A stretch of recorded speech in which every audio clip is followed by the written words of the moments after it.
ایک سوال اور ایک اس کا جواب۔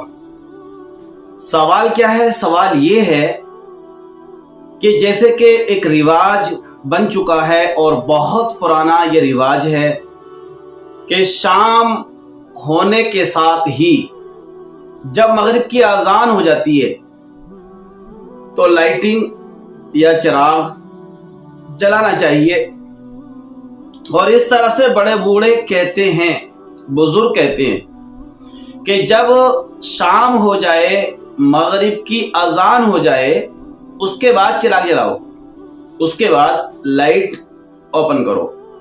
ایک بڑا مشہور یہ عوام میں چل رہا ہوتا ہے، اور ایک اس کے علاوہ یہ چل رہا ہوتا ہے کہ گھر کے اندر اگر مکڑی کا جالا ہے تو وہ گھر کے اندر نحوست کا باعث بنتا ہے، یعنی اس سے بے برکتی ہوتی ہے۔ اب یہ دو باتیں اس ویڈیو کے اندر میں آپ کو عرض کر رہا ہوں۔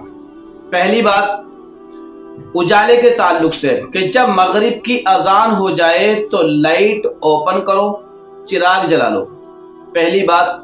اور دوسری بات، گھر کے اندر اگر مکڑی کا جالا ہے تو وہ مفلسی کا سبب بنتا ہے، ایسا لوگوں کی زبانی سنا ہے۔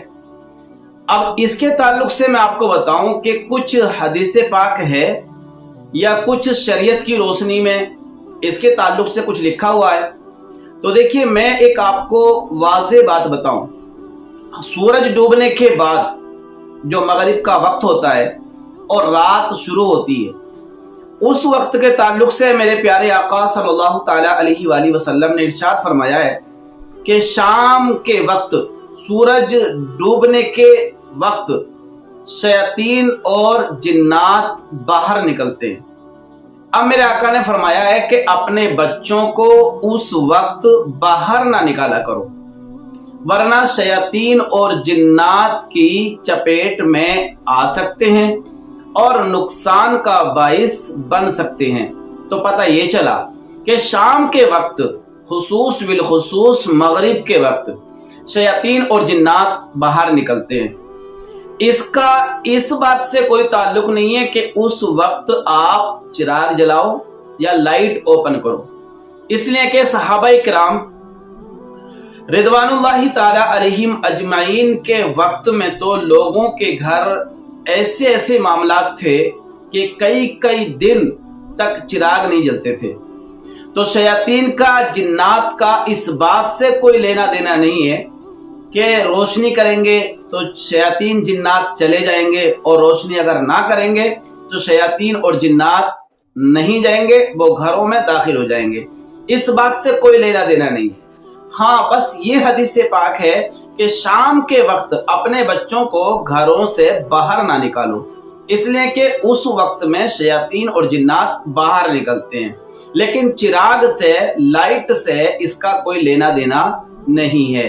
اب دوسری بات یہ کہ گھر کے اندر اگر مکڑی کا جالا ہے تو وہ مفلسی کا باعث بنتا ہے، غریبی کا سبب بنتا ہے۔ تو لہٰذا دیکھیے، میں آپ کو بتاؤں، یہ مکڑی وغیرہ کے گھر کے اندر اگر جالے ہوتے ہیں تو یہ کیا ہوتا ہے؟ ایک طرح سے گندگی ہوتی ہے۔ اب یہاں پر اگر ہم بات کریں تو النظافت نصف الایمان، صفائی دیکھیے ایمان کا آدھا حصہ ہے۔ آپ اپنے گھر کو صاف ستھرا رکھیں، آپ اپنے کپڑوں کو صاف ستھرا رکھیں، اپنے جسم کو صاف ستھرا رکھیں، اپنی بستی کو، اپنے محلے کو، اپنے دیش کو، اپنے شہر کو صاف ستھرا رکھیں، اس لیے کہ میرے آقا صلی اللہ تعالی علیہ وآلہ وسلم صفائی کو زیادہ پسند فرماتے تھے۔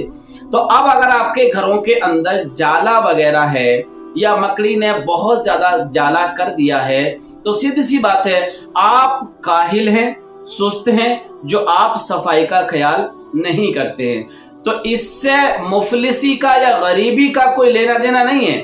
آپ کے گھر میں اگر مکڑی کا جالا ہے تو کہ بھئی آپ غریب ہو جائیں گے، ایسا کچھ نہیں ہے، لیکن آپ صفائی کریں۔